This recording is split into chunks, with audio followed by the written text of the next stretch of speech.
Ed and Nancy, thank you very much for taking time out of your busy lives to agree to sit down and have a little chat with us for the Veritext Voice. It's an honor. I don't think there's a reporter out there who doesn't recognize the name Varallo, and all you both have done collectively and individually for the profession of court reporting. So I'm very excited to have this chance to chat with you and to hear your story. We're excited to be here. Thank you for having us. Nice to be here, Jan. So, I've known you both for decades, and I don't think I ever heard the story of how you met. You want me to tell that one? Yeah, I want to hear Nancy's version of it. I started court reporting in 1979, and Ed was winning contests, and we all knew who Ed was, but he first came to me personally in an article. About 1991, his dad passed away, and he wrote an article for the Journal of Court Reporting called In Memoriam for his dad when his dad passed away. And I remember sitting at my desk reading this article, and I actually said to myself, I love this man. I mean, I did. His writing so impressed me. He worked for his dad. I worked for my dad. So it really touched me. And then we got involved with the Massachusetts Court Reporters Association. I was a young president coming on, and we were trying to get licensing in our state of Massachusetts. And this guy, Ed Varallo, came to every meeting and said, I don't think we need licensing. I think the marketplace will take care of itself. So I said to Ed, we need to work on a bill that we can put before the legislature that we both can approve of and get support for. So as I like to say, we've been compromising ever since. So it started over court reporting. That's mostly accurate. The way I think about it is that when I was opposing Nancy at these meetings and she was not happy with my opposition, she was the president and she decided to follow the old rule, which is hold your friends close, but hold your enemies closer. It worked. Oh, that's sweet. I love it.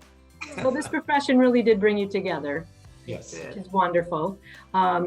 Let me take a step backwards. So how did you each find court reporting, or was it more like court reporting found you? How did that work? How'd you get into the biz? Well, both of us come from a family of court reporters.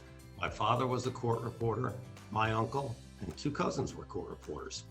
And when I was in high school, I was certain that I was going to be a failure in life, especially if I went to college. So I needed to find something to do that didn't require going to college and proving that I was a failure. So I decided to try court reporting since my dad couldn't object to that. He was a court reporter. So I went to court reporting school in the summer between my junior and senior year in high school, and I loved it and discovered I had some talent for it. I practiced my machine at the dining room table all through senior year, and when I got out of high school, I was at 200 words a minute. And Jan, I graduated from high school on a Friday evening, and the following Monday, I started to work in my uncle's freelance office in Philadelphia. And that summer, before my 18th birthday in August, my uncle said, "You're ready to take your first job on your own, Ed." So he sent me out on a deposition. I was 17 years old. Oh my, that might take. That's right. That might be the youngest I've heard yet. Wow, that's fascinating. How about you, Nancy? So I, as Ed said, also come from a family of court reporters. My dad, my brother, my cousins. So we have a lot of things in common with that. But I was a piano major in college, and my father started his own freelance court reporting business the same week I started college. And over the course of the next 2 years of college, I watched him hiring young men and women, and they were buying new cars and buying new homes. And I thought, piano teacher or court reporter? So I switched keyboards, and in September of 1978, I started court reporting school. And in April of 1979, 6.5 months later, I started court reporting and had reached the speed of 225 words a minute. So it came naturally to me.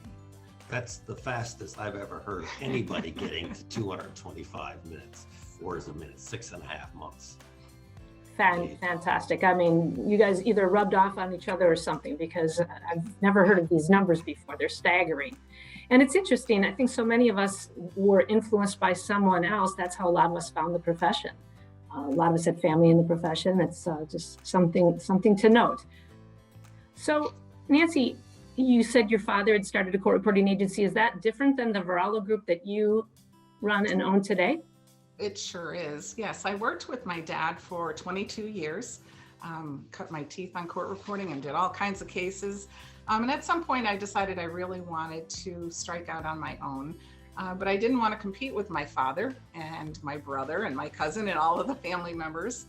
So I decided I would create a business that I could have really used when I was working at my dad's firm. And that's a firm that supports court reporting firms nationwide. We provide back office support. We're a virtual office for court reporting firms. We answer their phones, we answer their emails, schedule their reporters, do their billing and production, all of that. And we also provide court reporters to firms like Veritext across the nation when they have depositions in my neck of the woods here. And I think it's unique in that I don't have lawyers for clients. All of my clients at the Varallo Group are other court reporting firms. So I have turned my dad's firm, he's now sold it, but at the time into a client, and my brother's firm and many other firms. So it's been a unique journey for me, and I've loved every minute of it.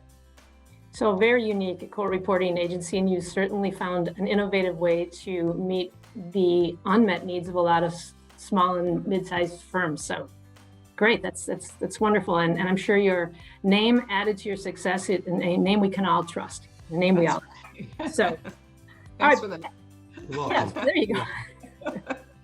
Hey, so Ed, this is for you. Now, I understand that you are the youngest court reporter to ever pass the Certificate of Merit exam at the age of 19, and you shared a little bit with us how you had a bit of a head start at the dining room table, and that makes a little bit more sense, but like 19 is still rather young, and that means obviously you passed the RPR before that. So now everyone wants to pick the brain of a guy like you. Was this something that just came naturally, or do you have, at that point, did you already figure out some efficiencies, or was this really just a gift? I was very young when I started, right out of high school. That first summer when I was 18, I passed the forerunner to the RPR, which was called the Certificate of Proficiency. I got the RPR later, but that was the basic test at the time. I passed that. And then after I'd been in court reporting 1 year, when I was 19, I took the merit certificate, which was the same test then as it is today, 260 words a minute on the Q&A, and I passed that. So I actually passed it on my 19th birthday. And as far as I know, I'm still the youngest person ever to pass that test. Did it come naturally? I don't know the answer to that. I know that I had talent for it, but the important thing was I loved it. It was going fast. I've always liked going fast. When I used to ski, I would go too fast for my ability and kind of get upset now and then, but I love going fast. I used to be a drag racer in my cars, and I rode motorcycles. I like going fast. So I like going fast on the Steno machine, and being as young as I was and looking young. I was 19 years old, and I probably looked 16. It was important to me to get certification so that I could hand a business card to the lawyer that had my certification on it, and he didn't look at me askance, like wondering, who is this kid coming in to do my deposition? So yes, I always liked passing tests. So you're a baby-faced kid with a need for speed, is what you're telling me. Yeah, it's hard to look at me today and say, yes, there was a baby-faced kid there at one time, but I can see it. Well, that's great. That's fascinating. That's a young age to achieve so much. And your wife is no slouch either when it comes to certifications. In fact, she went one notch up to the RDR. She's a diplomat reporter. And so my question for you is a little different, Nancy. I mean, you obviously respect the process that gives us the demonstrable competence in our profession. Do you have any secrets or tips, or what drove you to take it all the way from the RPR to the highest level of the RDR? You know, I think court reporters in general are self-competitive. I think it's what gets us through school and gets us to, you know, pass a test, flunk, flunk, flunk, pass a test. We are competitive people that constantly strive to reach our goals. And I think that was inbred in me also with a dad as a court reporter. that you strive for the highest, you do the best you can always. So the RDR was available. It was, of course, a certification that I wanted to go after.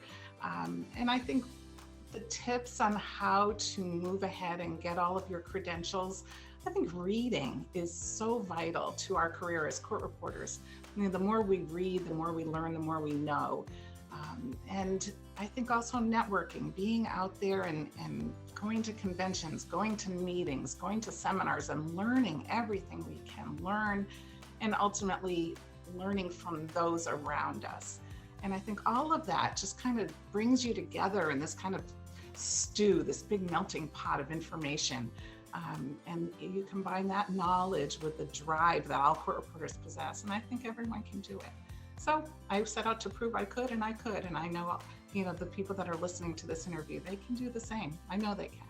They're smart enough to get through court reporting school. They're determined and dogged enough to get through court reporting school. They can get their credentials. Well, and it's one of those things that once you have them, you look around the room, they do tell a story, and it becomes important to all of us as firm owners, and they tell us that person has what they've done and what they've accomplished, and I think it means a lot. So the competitive side of it, but as you said, Ed, you have that on your business card. It is a show of competence that is very important in our industry. Well, congratulations. It's pride too, pride in our own abilities and pride in what we've accomplished. And I feel pride when I look around at my colleagues who have those credentials. I'm proud of their accomplishments, and my husband's too.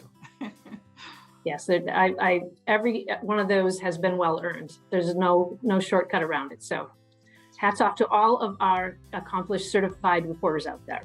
I'm going to go back to you for a minute, Ed, because you have honestly had some mind-blowing accomplishments behind that Steno machine that we all know and love. You, I believe, posted a perfect score in the Q&A segment of the 1975 NCRA speed contest. Is that correct? That's right. Folks, that's 280 words a minute for 5 minutes without making a mistake. For us mere mortals, that just is incomprehensible, really. But and I don't think there are too many people who have actually achieved that. I can remember maybe one in my lifetime here. Is that right, Ed? Well, I know that I'm proud to say that I was the first speed contestant ever to get a 100% in any part of the contest, and I got it in the 280 Q&A. Very happy about that. 280 words a minute, Jan, is really fast. If you've sat down to do it, it's almost 5 words a second. If it were 300 words a minute, it'd be 5 words a second. It's really fast. I don't know that any speed contestant has gotten a perfect paper in the 280 Q&A since then. There have been 4 or 5 100% papers in the other sections, but not in the Q&A. But stay tuned. Sooner or later, somebody else is going to get 100% in the 280, and I'll be the first one to applaud them when they do. I know you will be, and it's a feat that is that rare.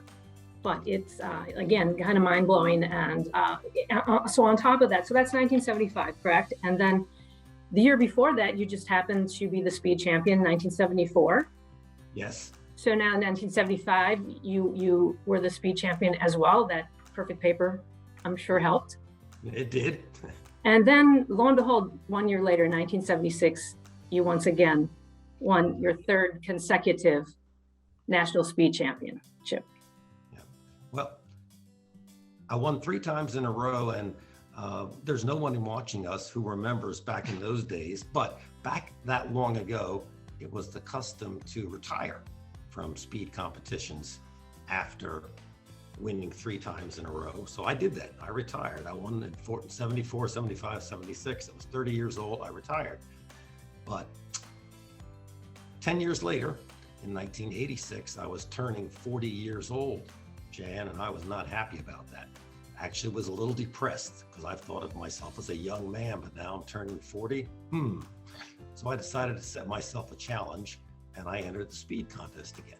And by that time, by the way, several speed contestants had won, at least one had won more than 3 contests. So that custom kind of went by the wayside. So nobody objected to my coming in contest 10 years later, and I won. Well, that was kind of fun. I like that. But I wasn't going to start entering again. So So I waited another 10 years until I was 50 years old, 1996, and I entered the speed contest again, and I won. Well, that was really great, but now the pressure is on. Should I try to do this again 10 years later when I'm 60? Well, the only people interested in whether I was going to compete again or not were the 20 of us who compete in speed contests every year. So I decided I'm going to give it one more shot, shake my fist at fate and see what happens. And I entered in 2006 and I won, and I was smart enough to retire at that point. But I have to tell you that 2006 convention in New York City was one of the happiest memories of my life, because at the awards luncheon where they were doing the announcement of the people winning the speed contest, the different sections of it, I was up on stage and I could look out over the hotel ballroom, and my whole family was there. My 5 kids, plus the kids of good friends of ours who were with us in New York, they were at the back of the room. And as the contest chairman is announcing the results and it's apparent that I'm placing high and I'm probably going to win the contest, I could look out to the back of the room and see my 5 kids literally jumping up and down in the air and waving their arms and screaming and yelling. It was just a great day and I loved it. And, frankly, that 2006 win allows me to claim something that I'm pleased about. I don't mean to brag about it, but I'm pleased about it. And that is, by winning in 2006, I have won at least one national speed contest in each of the last 4 decades. And that to me is a record of consistency that I think is important for all of us as professionals. We take our certifications early in our career, never take them again, but it's important to keep up your certification. If you got the RPR, you should be able to sit down any day and pass the RPR. If you get the RMR, well, maybe you can't just sit down on a moment's notice and pass it, but you should be able to practice for a week or 2 and pass it at any time you need to. So it's important to keep your skills up. And for me, the speed contest helped me to keep my skills up, and I'm a competitive person. I liked it. So I found it to be very enjoyable. And the camaraderie of the speed contest is great. You'll have to enter the speed contest to know what I'm talking about, but it's a lot of fun. Well, I was there in New York in 2006. I was in the ballroom when you bowed your head to take that blue ribbon. And I'm glad you gave us a little feel for what that felt like, because as I recall, the standing ovation was like 3 hours. I mean, it was amazing. Everybody realized this was the 6th time that every 10 years you jump in on a birthday with a 0 and decide, I think I'll try this again. And really, obviously, it's quite a feet. And congratulations on that. I don't know that anyone else will ever surpass that amazing feat. But I think I know you and Nancy are big sports fans. So this either qualifies as a dynasty or you are the official GOAT. My wife embarrasses me now and then by introducing me as the GOAT. So I don't like that, but there's only one GOAT that I know of. Well, I know you New Englanders like your Tom Brady, and we all do, but I think you're my GOAT. I don't know of anyone else that can boast of what you can, and you're not even boasting. It's just interesting and very inspirational to hear what somebody can accomplish when they put their mind to it. It seems mind-blowing, but obviously it's possible. So thank you. Turning back to you, Nancy, for a second, you started in 1975. You were NCRA president in 2013. You've owned an agency that's been a very innovative, as we spoke about, way of serving the industry for over 20 years. You've seen a lot over that 44 years in the business. Talk about some of the more profound changes you've seen over that period of time. So, when I've gotten asked that question a lot, and I think my number one answer is the advent of the laptop computer has really changed our profession. It was the beginning of providing cart. We couldn't do cart service before we were able to carry a computer with us. And I think that just broadened our reach, among our clients and our fellow colleagues. So the notebook computer, the laptop computer, I think really has been the most significant change I've seen. Being able to do email, send transcripts, paperless copies, all of the things that technology came came up with that we have been able to use in our careers, I think have created such a dramatic change for us. And I sometimes worry, where's this profession going today? And I spend a lot of my volunteer time making sure we've got court reporters for the future. And I hear people worried, are we going to be replaced by technology? And I have the same answer. We make technology happen for court reporting, and we make ourselves irresistible to our clients. And I think back on some of the big worries we had. People were worried about emailing transcripts. They were worried about draft transcripts. Is this ethical? We've come through a lot of discussions and a lot of debates in our profession. And what happens? We come through, we persevere. We're better than ever. We're in demand more than ever. I think the fact that court reporters are willing to embrace technology, willing to get their credentials, be well-read, be on top of their game, really sets us apart from anyone else that could try to take our job. So personally, I'm not worried that we're going to lose this profession or that we're going to be replaced.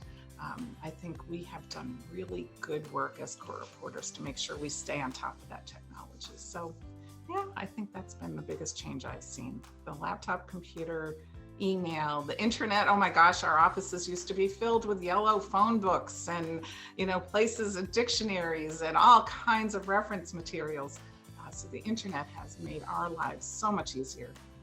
And having that information right at our fingertips has really changed our world. So I think technology is my answer. All kinds of technology has had the biggest impact on our profession. Agreed. Well put. And Ed, what do you think? Well, I'm going to take that question to talk also about the future of court reporting, which I think is excellent for stenographic reporting. But when I retired in the middle of 2020, I was in the 56th year of my career as a court reporter. So the people out there who are 35 years old, don't even think about it. It was so long ago, I think there were still dinosaurs roaming the Midwest. There was, of course, no internet. There were photocopy machines were just being introduced. There were no cell phones. Court reporters either typed their own transcripts on an IBM Selector typewriter, or you would dictate into a dictating machine and a transcriber would transcribe it. That's the way we did things at the very beginning of my career.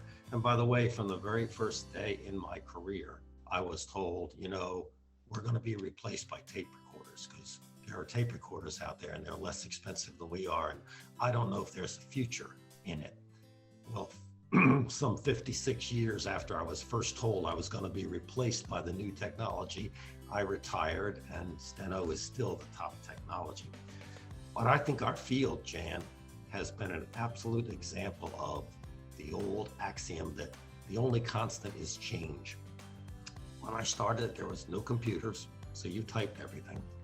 When I started, it was considered bad form for anybody to use tape recording backup.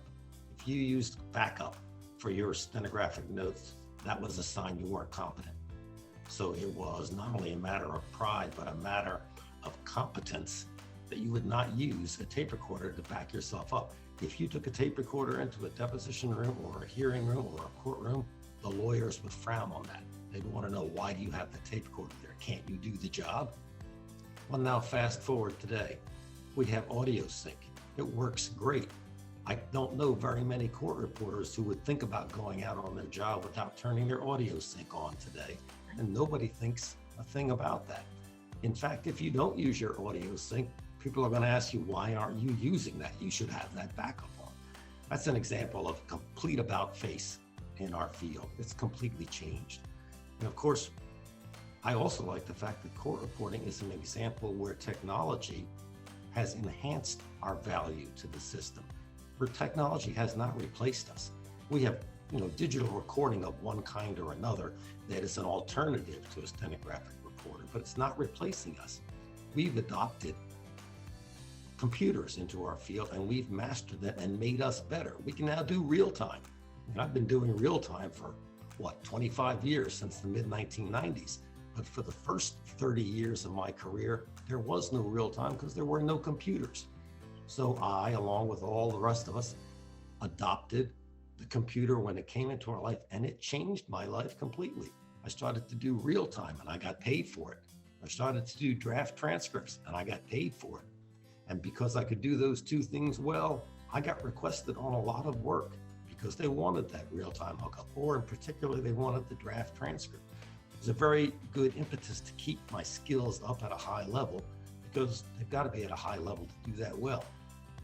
It's what led me to change the way I wrote. 25 years ago, I started changing the way I wrote shorthand in order to be able to write clean notes all day long without wearing myself out every day. Now we have competition in the form of voice writers and digital. And they are competition in the sense that they are going to be doing some of our work. And of course, as we have more retirements of stenographic reporters than there are stenos to replace them, there's going to be more inroads for alternative means of making the record. But the fact of the matter is, the marketplace wants real-time skills. And for the moment, stenographic reporters provide the best in real-time skills. So we have a huge niche. It's more than a niche, but we have a huge opportunity. Any young reporter in this field today, or someone coming into the field, as long as you are going to be a good real-time capable court reporter, you've got a bright future. That's why we work at Project Steno to get young men and women into the field of court reporting, because if you want to become a Steno reporter, you need to be a real-time capable reporter. That's our advantage. And I think that advantage is going to continue for a long time. Well, really well stated and on point. I couldn't agree more. That's taking basically almost 100 years of experience. If my math is serving me well, and I look at you and like I had to do my math 5 times to believe that we're looking at almost 100 years of experience between this amazing couple. And very well said. Technology is our friend. Keep up with your skills. Anything's attainable. There's a lot of, it's very lucrative if you're at the top of your game. So thank you for that. And it's a great segue into Project Steno. So Nancy, you're the executive director of Project Steno. Project Steno is an organization that promotes stenographic court reporting and captioning through community outreach, with the goal of building a robust pipeline of students into schools and graduating them in 2 years. So tell us about the impact that Project Steno has made on the profession, Nancy, since its inception. Well, thanks for that question, Jan, because you've reached my heart now when you start talking about Project Steno. Yes, I run a court reporting firm, and a unique court reporting firm, but my heart really is with our students.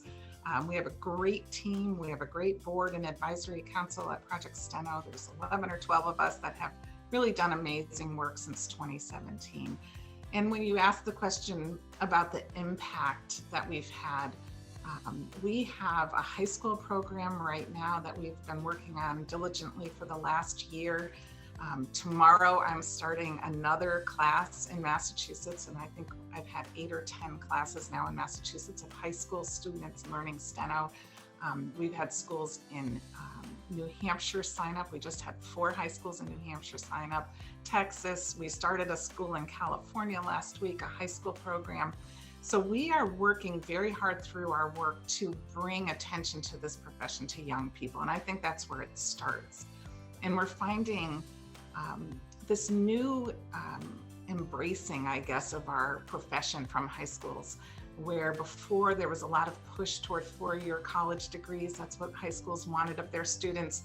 And I think there's been kind of a resurgence in technical and career training. So we're being welcomed with open arms. We just need the court reporters to go out there and make some contacts for us, and we'll help them provide all the resources they need to bring Steno to high schools. So there's that piece of it. There's the whole high school program.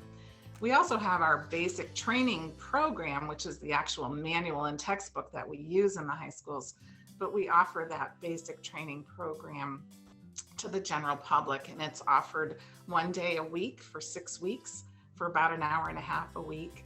And it's an introductory program. They get their hands on the Steno machine, they get to try it out and decide if it's for them. Do they have the skill, the dexterity, and even just the desire to pursue court reporting?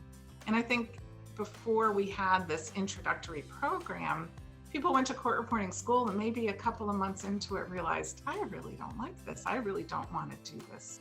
They become a negative statistic at that point when we were looking at our graduation rates. So part of the beauty of this introductory program, either for the general public or in the high schools, is they get a chance to try it. Do I like it? And for every student that says, I don't want to go on to court reporting school, we consider that a win. They figured it out before they spent a lot of money on equipment and a lot of time in the schools. Our program has grown. We are now doing over 100 students a month are enrolled in our basic training program. We're starting classes about once a week. Like I said, there's 6-week classes meeting once a week. So we're starting 4 new sessions every single month with the general public and bringing awareness of this great profession. We bring in guest speakers. Court reporting schools tell us enrollment is up. Court reporting students tell us they have confidence that their fellow classmates might not have who haven't gone through this intro program. So I think we've had a big impact on enrollment and awareness, and we are doing well with our mission. Well, Nancy, I know you and all of your colleagues at Project Steno have had a tremendous impact and figured something out. We know that high school students can enter this profession shortly after and be successful. It's how many CRRs out there can you boast of the success that you can have so early on in a career? So you're doing great work, and on behalf of all of us, thank you for it. I know it's having a tremendous impact. Yeah, I was going to add, I've been working with Nancy in the years that we've been doing Project Steno. Of course, Nancy does the yeoman's work. She does most of the work. There would be no Project Steno without Nancy. But some of the successes we've had are really significant, and I'm not sure people appreciate them. Our numbers are not high. The actual numbers of people we put into the profession aren't high yet because it takes a couple of years to get people into the field. But this high school initiative stands the prospect of being extremely significant because it took us a few years in Project Steno to realize that our target audience was high schoolers before they get out of high school and pick a college and a course and a career that they think they're going to go into. We need to convince the high schoolers and their parents that court reporting, which does not require a 4-year degree, is nevertheless worthwhile and can create a fine career for their son or daughter. And we've done that.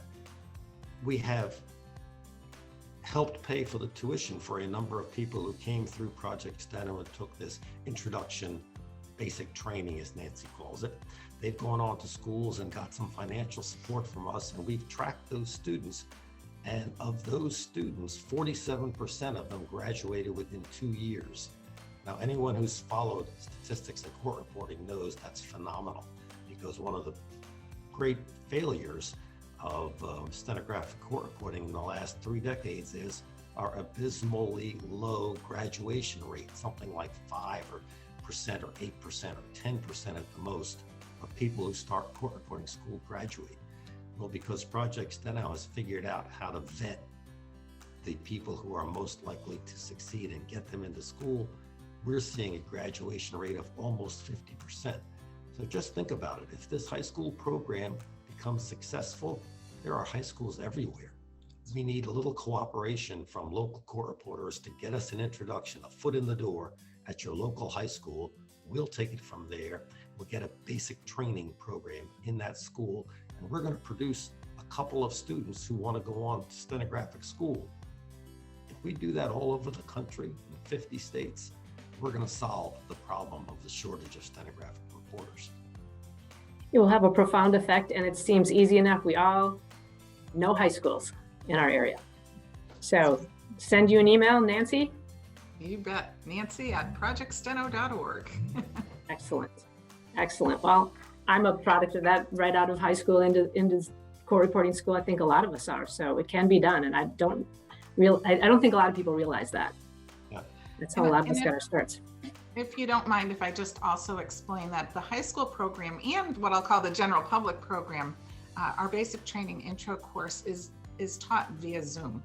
So we always are looking for people that want to serve as guest speakers and join a class or just observe a class. Any court reporter that just wants to see what we're doing, let me know and we'll let you come in and observe. But also we're looking for instructors, people willing to teach. And you know, it's 6 weeks for an hour and a half. You can separate or divide that up between 2 or 3 court reporters where you each teach 3 or you each teach 2 of those 6 weeks.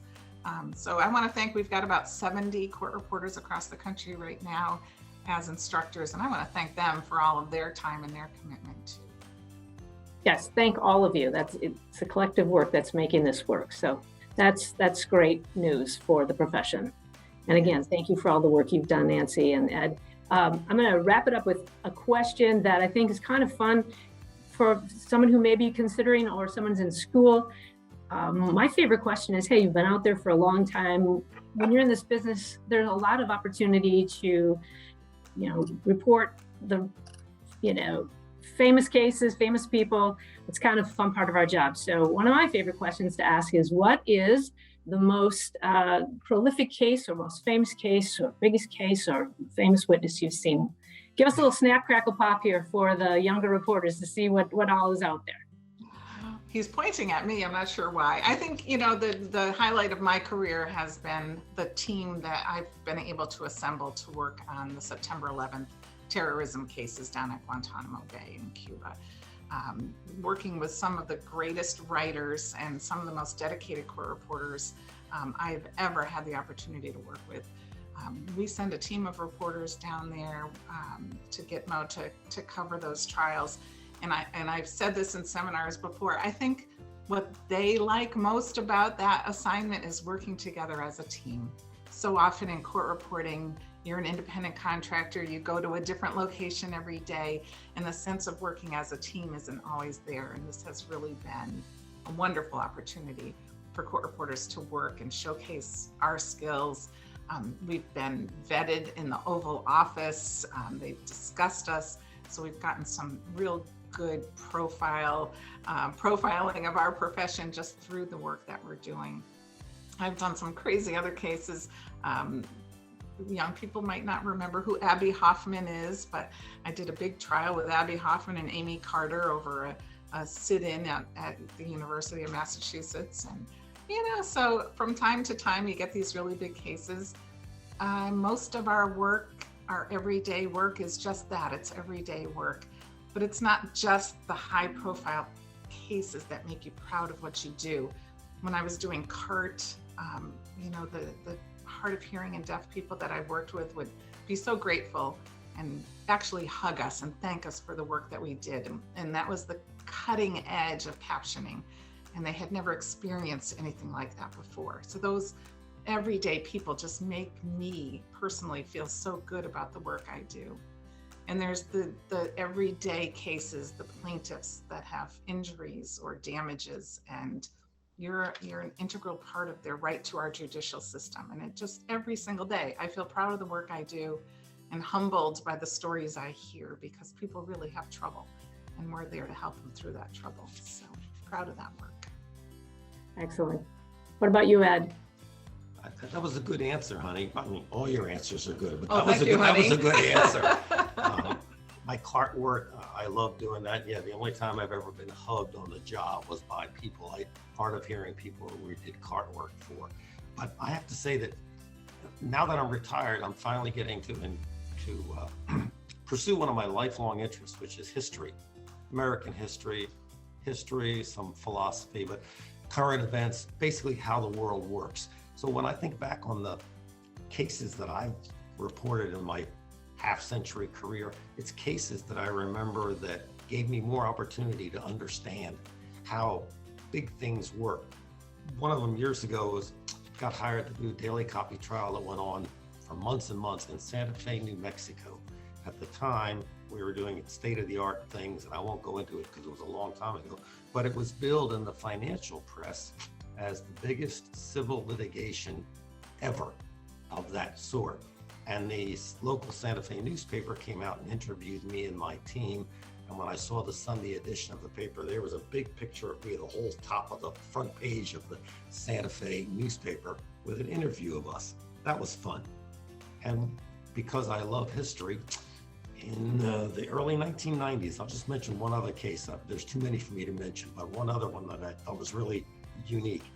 In the early 1990s, after the collapse of the Soviet Union, Boris Yeltsin established a government, and the country of the Republic of Russia came into being. They needed to establish capitalism in that country because it was trying to be a democracy at the time. And they looked to experts in the United States.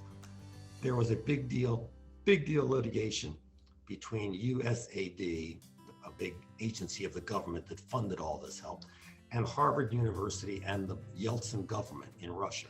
I spent many days over the course of a year at Harvard University reporting depositions of Russians and Harvard people and government people. And it was just fascinating because you got a look at the different mindsets of Russian people, Russian society, and how different that mindset was from our own mindset in the United States. I just found that absolutely fascinating. For someone like me who loves history and current events, it was just, I loved it. I couldn't wait to go to work on that. And the last thing I'll say is that because I've liked doing challenging work, most of the cases that I remember challenged me as a court reporter. In Boston, we have a lot of high-tech industry, and I have spent many days of my life reporting the depositions of biologists and chemists and physicists and molecular biologists in particular. And I got to tell you, I found it hard enough, thank you, to deal with those cases. But boy, it was fun. Well, I hear you saying that whether you're a history buff or a sports buff, there's captioning available. You never know who your everyday witness might be, but there's a lot of excitement to be had behind that machine, and every day's different. And you certainly could probably fill a social hour, a happy hour, a cocktail party with a lot of great stories. And hopefully we can do that again soon. I miss being in person with you. Just to close though, I would, Ed, you obviously, again, we talked about some of the most incredible things that you've accomplished in your career. You're retired now. Do you have any way of sharing some of your secrets and tips with reporters out there? Do you have any mechanism by which you could transfer some of this wisdom, knowledge, tips and tricks to reporters? Well, I think I have definitely retired from court reporting. I've probably retired from giving seminars, because giving Zoom seminars I haven't liked a lot, and I don't foresee getting invited to go back and do in-person seminars very much. But I have a website, and I sell my book, Ed Steno Pro, on that website. I promote that book to any court reporter who wants to learn how to make your life easier by learning the right way to write shorter, and how to create briefs that you can actually remember, which is the holy grail of court reporting. So that book I sell. I'm putting up on my website some small pieces out of that book, basically just showing you what's in here. I'm going to put them up. They'll be accessible for free to anyone who wants to go to my website. And I've been able to find one presentation I gave 2 years ago at Steno Fest 2019. I gave a 1-hour talk entitled How to Pass a Test Despite Your Nerves. And it is what I have learned about how to take a test and pass despite the fact that you're nervous, because you're always going to be nervous, but there are ways to deal with your nerves and still write your best. So that's 1-hour talk I've given many times in my life. That's up on the website, and it's accessible for free to anybody who wants to go to edvarallo.com.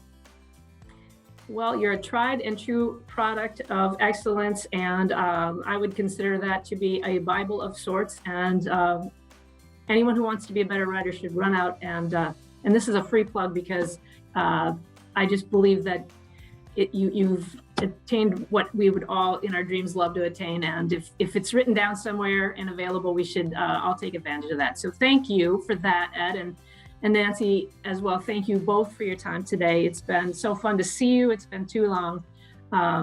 Thank you for all you've done for the profession and you continue to do. Thanks for sitting for this interview and sharing your story.